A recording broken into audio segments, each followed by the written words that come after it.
नमो नमो विद्यार्थियों, आज की कक्षा में आपका स्वागत है। हम पढ़ रहे हैं कक्षा 10 की पुस्तक सैमुशी भाग 2, जिसका हम आज चौथा पाठ पढ़ने वाले हैं। इसका नाम है शिशुलालनम, अर्थात शिशु के लिए दुलार। इसका प्रथम भाग हम आज के सेशन में पढ़ेंगे। आज की कक्षा थोड़ी लंबी हो सकती है क्योंकि जो पाठ है थोड़ा बड़ा है। तो चलिए शुरू करते हैं। प्रस्तुतः पाठः कुन्दमाला इति नाम्नो दिङ्नाङ् विरचितस्य संस्कृतस्य प्रसिद्धनाट्यग्रन्थस्य पञ्चमाङ्कात् सम्पादनं कृत्वा संकलितो अस्ति। प्रस्तुत पाठ कुन्दमाला नाम के दिङ्नाग द्वारा रचित संस्कृत के प्रसिद्ध नाट्य ग्रंथ के 5वें अंक से संपादित करके संकलित किया गया है। अत्र नाटकांशे, यहाँ नाटक के अंश में, रामः स्वपुत्रौ लवकुशौ, राम अपने पुत्रों लव कुश को सिंहासनम आरोहयितुम इच्छति, सिंहासन पर बैठाना चाहते हैं, किंतु परंतु उभावपि सविनयम तम निवारयतः, दोनों ही विनय सहित मना कर देते हैं। सिंहासनारूढ़ः रामः उभयोः रूपलावण्यं दृष्ट्वा मुग्धः सन् स्वक्रोडे गृह्णाति। सिंहासन पर बैठे हुए राम ने दोनों के रूप लावण्य को देखकर मुग्ध होते हुए अपनी गोद में बैठा लेते हैं, अर्थात ले लेते हैं। पाठे अस्मिन्, इस पाठ में शिशुवात्सल्यस्य मनोहारी वर्णनम विद्यते, शिशु के वात्सल्य का मनोहर वर्णन किया गया है। यह तो था पाठ का परिचय, और अब हम मुख्य पाठ की ओर बढ़ते हैं। सिंहासनस्थः रामः, सिंहासन पर राम बैठे हुए हैं। तथा प्रविशतः, और वहाँ से उसके बाद में प्रवेश कर रहे हैं। विदूषकेनोपदिश्यमान मार्गौ, विदूषक के द्वारा दिखाए गए मार्ग पर। तापसौ कुशलवौ, दो तपस्वी कुश और लव। विदूषकः, विदूषक बोल रहा है। इत इत आर्यौ, इधर से आइए, इधर से आइए कुमारों। कुशलवौ, कुश और लव बोलते हैं। रामम उपसृत्य प्रणम्य च, राम के पास जाकर के और प्रणाम करके। अपि कुशलम महाराजस्य, महाराज क्या आप कुशल हैं?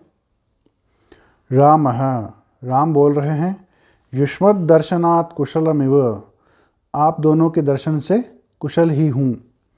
भवतो किं वयमत्र कुशल प्रश्नस्य भाजनम एव, आप दोनों क्या यहाँ पर मेरी कुशलता पूछने के योग्य हो? न पुनरतिथि जन समुचितस्य कंठाश्लेषस्य, या फिर अतिथि जन के समान आलिंगन करने योग्य, अर्थात गले लगने योग्य। परिष्वज्य, गले लगा करके। अहो हृदयग्राही स्पर्शः, अरे हृदय को छू लेने वाला स्पर्श। आसनार्धम उपवेशयति, आधे आसन पर बैठाते हैं। उभौ, दोनों कुश और लव। राजासनम खल्वेतत्, यह राजा का आसन है। न युक्तमध्यासितुम, हमारे बैठने के लिए उचित नहीं है। रामः, राम बोल रहे हैं। सव्यवधानम न चारित्र्यलोपाय, व्यवधान के साथ में बैठना चरित्र भंग के योग्य नहीं माना जाता, अर्थात चरित्र भंग नहीं माना जाता। तस्मादंक व्यवहितम अध्यास्यताम सिंहासनम, तो गोद के व्यवधान के साथ में सिंहासन पर बैठ जाइए। अंकम उपवेशयति, गोद में बैठाते हैं। उभौ, दोनों, अब दोनों बोल रहे हैं कुश और लव। अनिच्छाम नाटयतः, अर्थात जैसे कि उनकी इच्छा न हो ऐसा नाटक करके, अर्थात अनिच्छा का नाटक करके। राजन अलमति दाक्षिण्येन, हे राजा आप अधिक चतुराई न करें, अर्थात अधिक कौशल न दिखाएं। रामः, राम बोल रहे हैं, अलमतिशालीनतया, आप भी इतना शिष्टाचार न दिखाएं। यहाँ पर ये श्लोक बोलते हैं, भवति शिशुजनो वयोनुरोधात् गुणमहतामपि लालनीय एव व्रजति हिमकरोऽपि बालभावात् पशुपतिमस्तककेतकच्छदत्वम्। इसका अन्वय है, गुणमहताम अपि वयोनुरोधात् शिशुजनः लालनीयः एव भवति बालभावात् हिमकरः अपि पशुपतिमस्तककेतकच्छदत्वं व्रजति। अर्थात गुणमहताम अपि, महान गुणी लोगों को भी, वयोनुरोधात् शिशुजनः लालनीयः एव भवति, छोटी उम्र के कारण बालक, शिशुजन अर्थात बालक, लालनीयः एव भवति, लाड प्यार के योग्य ही होता है। बाल भावात् हिमकरः अपि, बाल भाव से अर्थात छोटे होने से, हिमकरः अपि चंद्रमा भी, शिव पशुपति मस्तक केतकच्छदत्वं व्रजति, शिवजी के मस्तक पर केतकी के पुष्प अर्थात जो केवड़ा का पुष्प होता है उसके समान विराजमान रहता है। अर्थात जो शिवजी के मस्तक पर चंद्रमा रहता है वो केवड़े के पुष्प के समान लगता है, छोटे होने के कारण। रामः, राम बोल रहे हैं, एष भवतोः सौंदर्यावलोकजनितेन कौतूहलेन पृच्छामि, यह आप दोनों की सुंदरता देखने के कारण उत्पन्न हुई जिज्ञासा के कारण पूछ रहा हूँ। क्षत्रिय कुल पितामहयोः सूर्यचंद्रयोः को वा भवतोर्वंशस्य कर्ता। क्षत्रिय कुल के पितामहों सूर्य चंद्रमा में से आपके वंश का जनक कौन है? लवः, लव बोल रहे हैं, भगवान सहस्रदीधितिः अर्थात भगवान सूर्य। रामः, राम बोल रहे हैं, कथम अस्मत् समानाभिजनौ संवृत्तौ,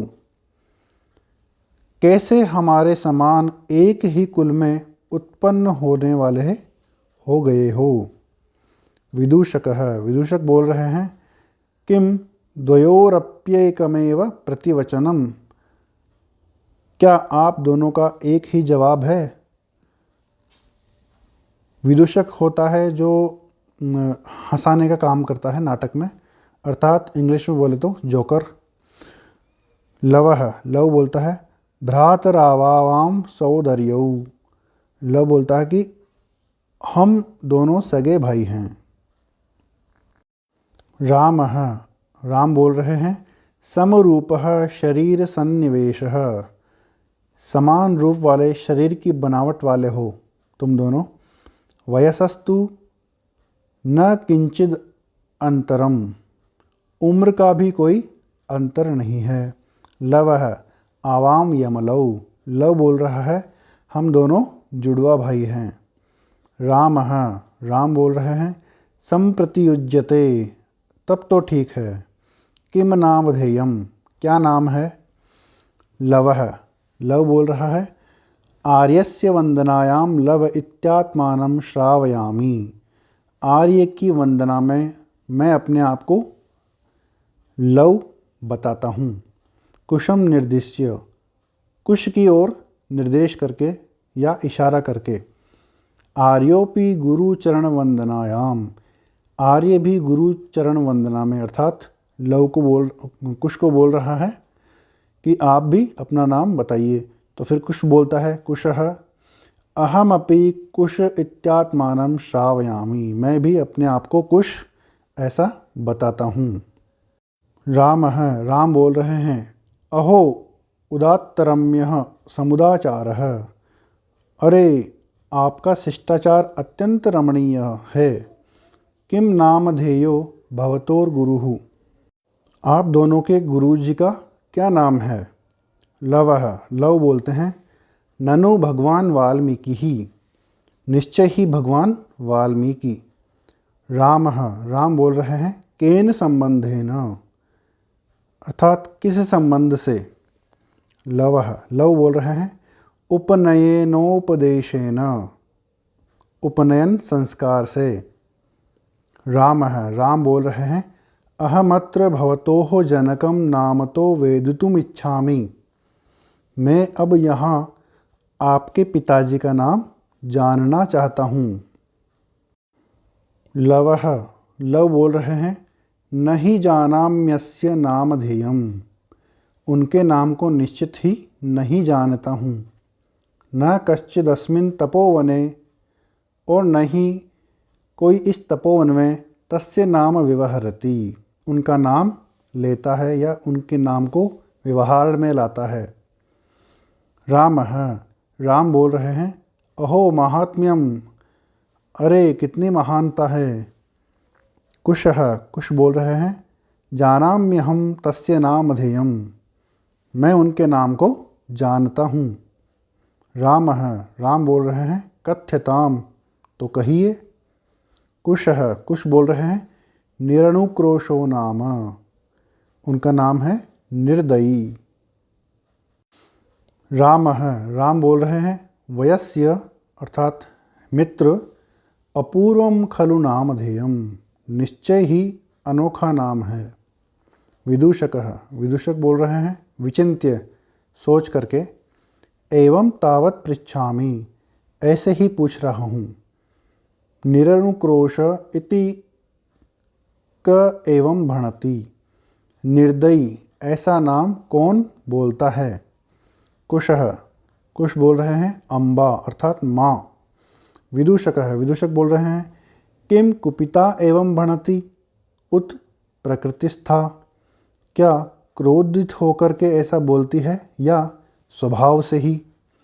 कुशः, कुश बोल रहे हैं यद्यावयोर्बालभावजनितं किंचिद अविनयम पश्यति तदा एवं अधिक्षिपति, जब हम दोनों की बाल भाव से उत्पन्न कुछ उद्दंडता को देखती है तो ऐसे आक्षेप करती है या डांटती है।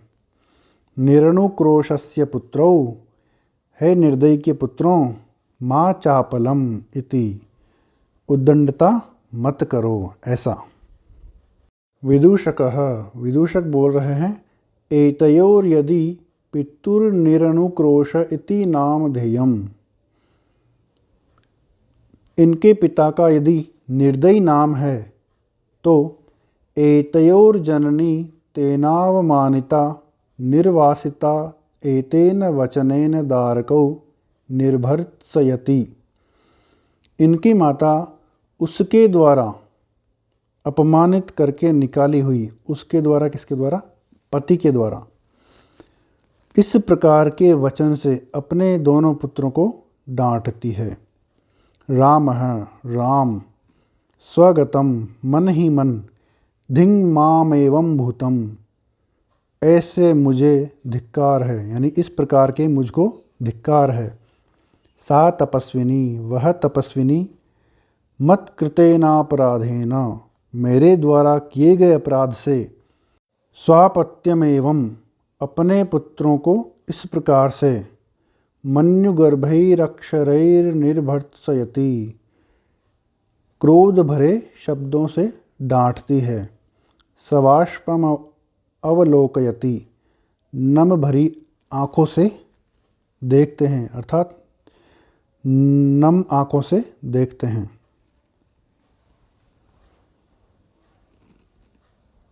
रामः, राम बोल रहे हैं अति दीर्घः प्रवासोऽयं दारुणश्च, यह प्रवास लंबा और भयंकर है। विदूषकम अवलोक्य जनांतिकम, विदूषक को देख करके ओट में, अर्थात साइड में, कुतूहलेनाविष्टो, जिज्ञासा के कारण, मातरम अनयोर्नामतो वेदितुम इच्छामि, इन दोनों की माता को मैं नाम से जानना चाहता हूँ, अर्थात इनकी माता का नाम जानना चाहता हूँ। न युक्तम च, और उचित नहीं है, स्त्रीगतम अनुयोक्तुम, स्त्री के बारे में पूछताछ करना। विशेषस तपोवने, और विशेष रूप से तो तपोवन में। तत्कोत्राभ्युपायः, तो यहाँ पर क्या उपाय है। विदूषकः, विदूषक बोल रहे हैं जनांतिकम, ओट में। अहम पुनः पृच्छामि, मैं फिर से पूछता हूँ। प्रकाशम, प्रकट करके, अर्थात अपनी बात को सभी के सामने रख के। किम नामधेया युवयोर जननी, आप दोनों की माता का क्या नाम है। लवः, लव बोलते हैं तस्याः द्वे नामनि, उनके दो नाम हैं। विदूषकः, विदूषक बोलते हैं कथमिव, ऐसा कैसे। लवः, लव बोलते हैं तपोवनवासिनो देवीति नामना आह्वयन्ति, तपोवनवासी तो उसको देवी के नाम से बुलाते हैं। भगवान वाल्मीकिर वधूरिति, और भगवान वाल्मीकि वधू नाम से बुलाते हैं।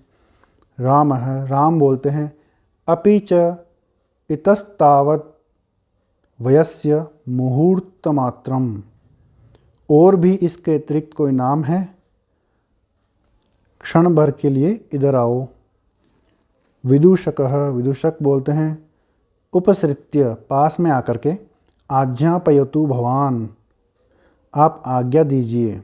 राम है, राम बोलते हैं अपि कुमारयोरनयोरस्माकं च सर्वथा समरूपः कुटुम्बवृत्तान्तः, क्या इन दोनों कुमारों का और हमारा परिवार का वृत्तांत लगभग समान ही है। नेपथ्य, पर्दे के पीछे से आवाज़ आती है। इयति वेला संजाता, इतना समय हो गया है। रामायण गानस्य नियोगः किमर्थम न विधीयते, रामायण के गाने का कार्य क्यों नहीं किया जा रहा है। उभौ, दोनों, कुश और लव। राजन, हे राजा, उपाध्यायादूतो अस्मान् त्वरयति, गुरु के दूत हमें शीघ्रता करने के लिए बोल रहे हैं। राम है, राम बोलते हैं मयापि सम्माननीय एव मुनि नियोगः, गुरु का कार्य मेरे द्वारा भी सम्माननीय है। तथा ही, क्योंकि भवन्तौ गायन्तौ कविरपि पुराणो व्रतनिधिर् गिरां सन्दर्भोऽयं प्रथममवतीर्णो वसुमतीं, कथा चेयं श्लाघ्य सरसिरुहनाभस्य नियतं पुनाति श्रोतारं रमयति च सोऽयं परिकरः। इसका अन्वय है भवन्तौ गायन्तौ, अर्थात आप दोनों इस कथा का गान करने वाले हैं। पुराण है व्रतनिधि कवि अपि, और तपोनिधि पुराण मुनि अर्थात वाल्मीकि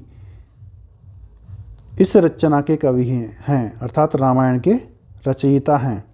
वसुमतीम प्रथमम अवतीर्णः, धरती पर प्रथम बार अवतरित होने वाला। गिराम अयम संदर्भः, स्फुटवाणी का यह काव्य है, अर्थात रामायण। सरसिरुहनाभस्य च इयं श्लाघ्या कथा, और इसकी कथा कमरनाभ विष्णु से प्रशंसनीय है। स च अयम परिकरः, और इस प्रकार निश्चय ही नियतम श्रोतारम पुनाति रमयति च, यह संयोग श्रोताओं को पवित्र और आनंदित करने वाला है। वयस्य अपूर्वोऽयं मानवानां सरस्वत्यवतारः, हे मित्र, यह मनुष्यों का सरस्वती का अवतार अनोखा है। तदहं सुहृज्जनसाधारणं श्रोतुमिच्छामि, तो मैं हृदयशील जनसाधारण के साथ सुनना चाहता हूँ। सन्निधीयन्तां सभासदः, सभासदों आसन ग्रहण कर लीजिए। प्रेष्यतां मस्मदन्तिकं सौमित्रिः। लक्ष्मण को हमारे पास भेजिए। अहमप्येतयोश्चिरासन परिखेदं विहरणं कृत्वा अपनयामि। मैं भी इन दोनों की लंबे समय से आसन पर बैठे रहने से उत्पन्न दुख को घूमकर दूर करता हूँ। अर्थात मैं भी अब इन दोनों से रामायण नामक कथा का गान सुनता हूँ। अर्थात लव और कुश रामायण की कथा का गान सुनाने वाले हैं। और इति निष्क्रांता सर्वे, इस प्रकार से सभी निकल जाते हैं। अर्थात रामायण के सुनने के बाद में सभी निकल जाते हैं। तो चलिए इस पाठ से संबंधित जो शब्दार्थ आए हैं उनको हम देखते हैं। पितामहः, पितुः पिता अर्थात पिता के पिता। सहस्रदीधीतिः, सूर्यः अर्थात सूर्य। कंठाश्लेषस्य, कंठे आश्लेषस्य अर्थात गले लगाने का। परिष्वज्य, आलिंगनम कृत्वा अर्थात आलिंगन करके। विचिन्त्य, विचार्य अर्थात विचार करके। अध्यासितुम, उपवेष्टुम अर्थात बैठने के लिए। सव्यवधानम, व्यवधानेन सहितम अर्थात रुकावट के साथ। अध्यास्यताम, उपविश्यताम अर्थात बैठिए। अलमति दाक्षिण्येन अलमति कौशलेन अर्थात अधिक कुशलता नहीं करें। अंकम, क्रोडम अर्थात गोद में। हिमकरः, चंद्रः अर्थात चंद्रमा। पशुपतिः, शिवः अर्थात शिव। केतकच्छदत्वम, केतकस्य छदत्वम अर्थात केवड़े के पुष्प से बना मस्तक का जूड़ा। स्वगतम, आत्मगतम अर्थात मन ही मन। समानाभिजनौ, समान कुलोत्पन्नौ एक कुल में पैदा होने वाले। संवृत्तौ अर्थात संजातौ, हो गए। प्रतिवचनम, उत्तरम अर्थात उत्तर। सोदर्यौ, सहोदरौ अर्थात सगे भाई। शरीर सन्निवेशः, अंग रचना विन्यासः अर्थात शरीर की बनावट। उदात्तरम्यः, अत्यंतः रमणीयः अर्थात अत्यधिक मनोहर। समुदाचारः, शिष्टाचारः अर्थात शिष्टाचार। उपनयनोपदेशेन, उपनयनस्य उपदेशेन अर्थात उपनयन की दीक्षा के कारण। नामधेयम, नाम अर्थात नाम। निरनुक्रोशः, निर्दयः अर्थात दया से रहित। वयस्य, मित्रम अर्थात मित्र। भणति, कथयति अर्थात कहता है। अम्बा, जननी अर्थात माता। उत, अथवा अर्थात अथवा। प्रकृतिस्था, सामान्य मनस्थिति, स्वाभाविक रूप से। अधिक्षिपति, अधिक्षेपम करोति अर्थात फटकारती है। चापलम, चपलताम अर्थात चंचलता को। अवमानिता, तिरस्कृता अर्थात अपमानित। दारकौ, पुत्रौ अर्थात दोनों पुत्र। निर्भर्त्सयति, तर्जयति अर्थात धमकाती है। निश्वस्य, दीर्घम श्वासम गृहीत्वा अर्थात दीर्घ श्वास लेकर। स्वापत्यम, स्वसंततिम अर्थात अपनी संतान को। तो इस प्रकार से विद्यार्थियों आज का जो सेशन है यहीं पर समाप्त होता है। और जो पाठ क्रमांक 4 है शिशु लालनम, यहीं पर पूरा होता है। और आगे आने वाली कक्षा में हम इसके प्रश्नोत्तर को जानेंगे। अभी तक आपने इस चैनल को सब्सक्राइब नहीं किया है तो कर लीजिए। और इस पाठ से संबंधित कोई मन में प्रश्न हो तो कमेंट बॉक्स में ज़रूर लिखिए। धन्यवाद।